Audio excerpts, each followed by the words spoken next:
What up, everybody? Welcome back to the channel. Here to recap the Denver Broncos at Tennessee Titans, where the Broncos lose again, 17-10, and at least they are consistent at something, and that is losing.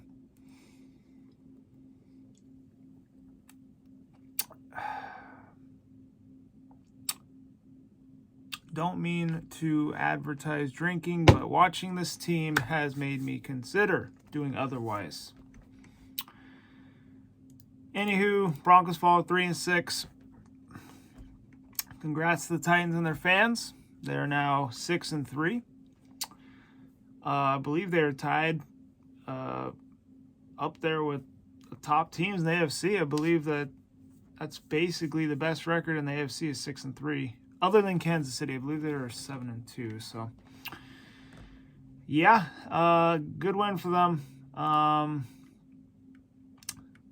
Going into the notes here, man, crazy at the beginning of the game where Jerry Jeudy injures himself.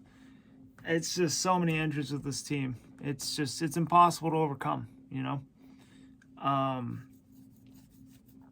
So they're going to have to fire that freaking strength and conditioning coach after the season's done with, because it's just getting ridiculous now. But you got Woody Page saying Hackett no different than the other bad Bronco head coaches.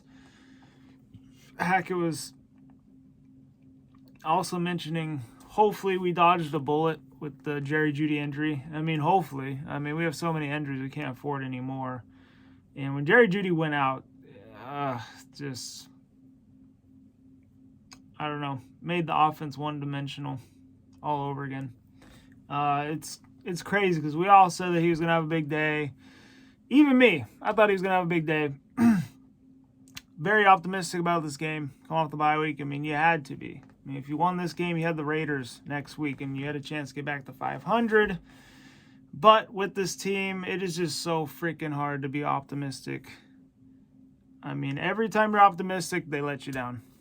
So 3-6, you got to win 3 in a row to get back to 500. I don't think it's going to happen now. It's just, I tried. Tried being optimistic. Hackett also saying defense did their job. He says that every freaking week. I mean, the defense is going to do their job, and I feel bad for them. They always show up, but the offense, I mean, one of these days they're going to stop playing for that offense because the offense can't pick up the slack, you know. I think it's a lot of different things today. I think the biggest knock on the offense was the offensive line. I thought Russell Wilson actually had a decent game, but the offensive line, man, he had like 14 quarterback hits. They gave up like 5-6 sacks, something like that. DeMarcus Walker, of course, had a big game, former Bronco. Seems like every former Bronco player goes off when they play the Broncos. Don't know why, but probably because of the coaching. And when they went to an actual team that had good coaching, they were utilized correctly. And then you got Billy Turner with a knee injury going down, another offensive lineman, right tackle. Kwan Williams, probably the second best corner on the team right now. He went down, so that stinks. And then Graham Glass now, the shoulder injury. So you have basically a second mixed with third-string offensive line out there right now because they're down to their third-string center, Wattenberg, I think was his name. And, yeah, he was trying his best. I mean, he was getting freaking killed. So, yeah, it was ugly, but we're lucky we lost by a touchdown. If we played a team with a real freaking offense, then we would have got killed 38-10 probably. No knock against Tennessee, but now it's obvious the Broncos are able to stop Derrick Henry. I mean, they did great against him every time they played him, and same thing today. Did not know Ryan Tannehill was going to play in this game. I thought for sure Malik Willis was going to play. I think the Broncos would have had a better chance, and they probably would have won this game. Malik Willis was playing. I just don't think that he is ready to be a starter yet. And yeah, I mean, in the preview, as you guys saw, I thought Malik Willis was going to be the starting quarterback for the Titans, but of course, day 2 later, it switches and they say that Tannehill's a full participant or whatever, and that he's slated to start. And I was like, oh, great. I already made the video where it said Malik Willis was going to be the starter, and I look like an idiot. So I was like, we'll see what happens. A little nervous now because Tannehill at home honestly is not that bad of a quarterback. He's serviceable. And he was today, 19 for 36, 255 yards, 2 touchdowns. So Wilson, on the other hand, 21 for 42. He had 286 passing yards. He had a touchdown, then the interception at the end of the game to ultimately seal it.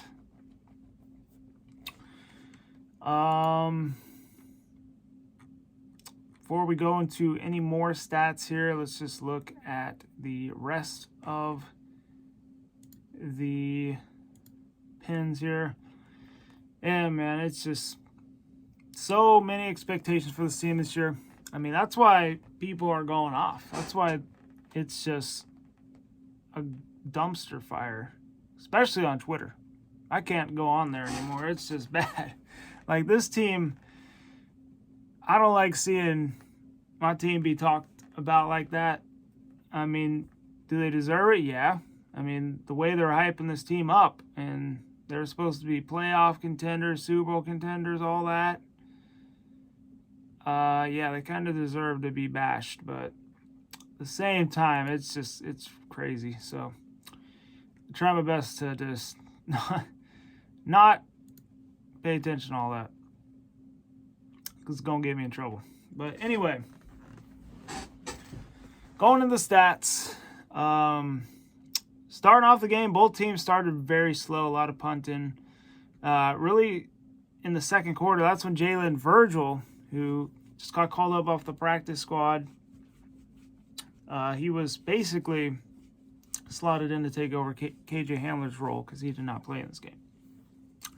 66-yard touchdown from Russell Wilson, broken play, brings it all the way to the house, and yeah, Denver goes up 7-0.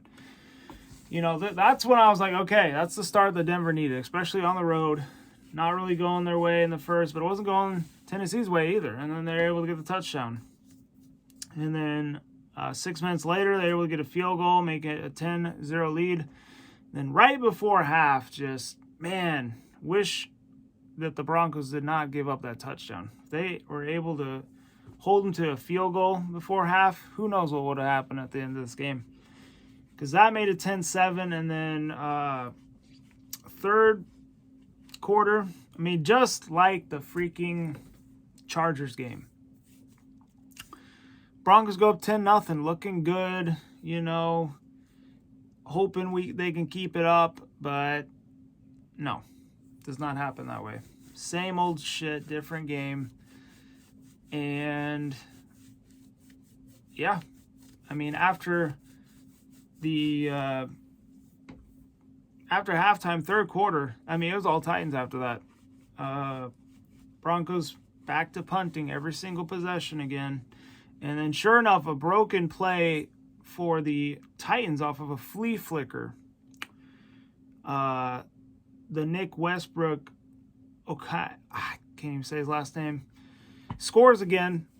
That was his second touchdown of the day. He got a 63-yard pass touchdown from Ryan Tannehill, and Kareem Jackson couldn't tackle him. He just ate dirt, and nobody else could catch him. So makes it 14-10, 5 to go in the third, and then fourth quarter. I mean, Broncos had chances. You know, they had the chance when Malik Willis goes in the game, oddly enough, and, you know, they fumble the snap. I mean, that's what I mean. If Malik Willis was playing, I think we would have had a very good shot at winning this game. Unfortunately, he did not, for our sake. And, yeah, I mean, even off of that, I thought that was a momentum changer right there. But, of course, freaking offense still could not do anything. story of the season, story of the last 7 years. And yeah, after that, with 2:59 to go, they were able to get a field goal, making it 17-10, and Broncos had a pretty good drive going. They had the 2-minute warning and 1 timeout to help try and get a touchdown. They get all the way to Tennessee's 21, and what was it, 3rd and 4, 4th and 8 or 7, because they fumbled, but the Broncos recovered it. And yeah, I don't know what Wilson was doing, but he just overthrew Sutton right to the Titans. There's 2 guys, and one of them gets the interception. So it seals the game, and that's all she wrote. Denver had more total yards than Tennessee. They had 313, while Tennessee had 307. Both teams had a turnover.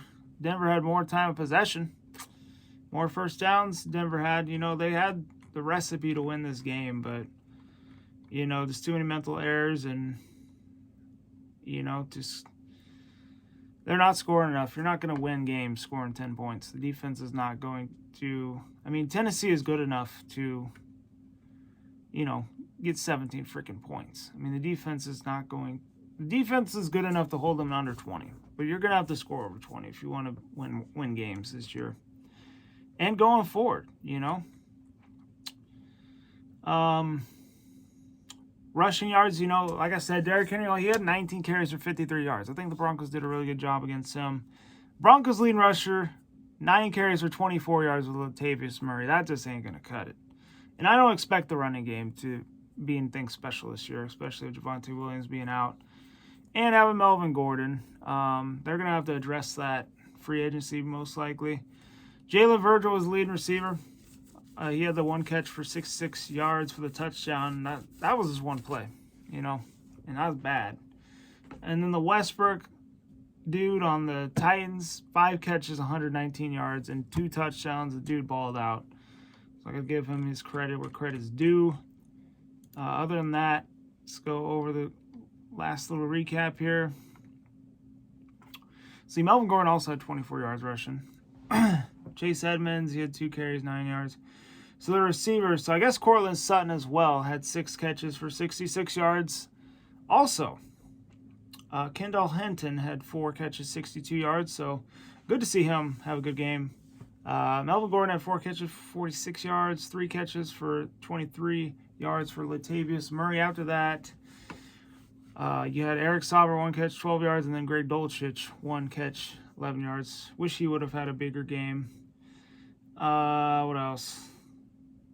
I guess there was only 1 Broncos sack, and that was Jacob Martin, the former Jet, now Bronco. Good for him. At least he got his sack. That's it. No interceptions for us, no sacks other than his. I'm scared to look at Tennessee's. But yeah, the Broncos, they still played good defense, but, they didn't play good enough for the lacking offense where they could carry their butts. But, man. Okay, so Tennessee, yeah, Austin Hooper, he was another guy that they could not cover. 5 catches, 41 yards. But it was always 3rd downs they could not cover him. It's back to the tight end thing. 1 catch, 41 yards for Okunowu. I don't know how to say that. Traylon Burks, 3 catches, 24 yards. Derrick Henry, 2 catches, 14 yards. Robert Woods, 2 catches, 10 yards. Dontrell Hilliard, 1 catch, 6 yards. So let's see the sacks here. Marcus Walker had 1.5. Rashad Weaver had 1.5. So that's 3 right there. Naquan Jones had 1. Mario Edwards had 1. So that is 5. And Dylan Cole had 1. So 6. They had 6 sacks as a team. I believe they had 14 quarterback hits. And they had an interception. Terrence Williams. That was the one that sealed the deal. So, yeah. Offensive line. They really need to address that to begin the offseason.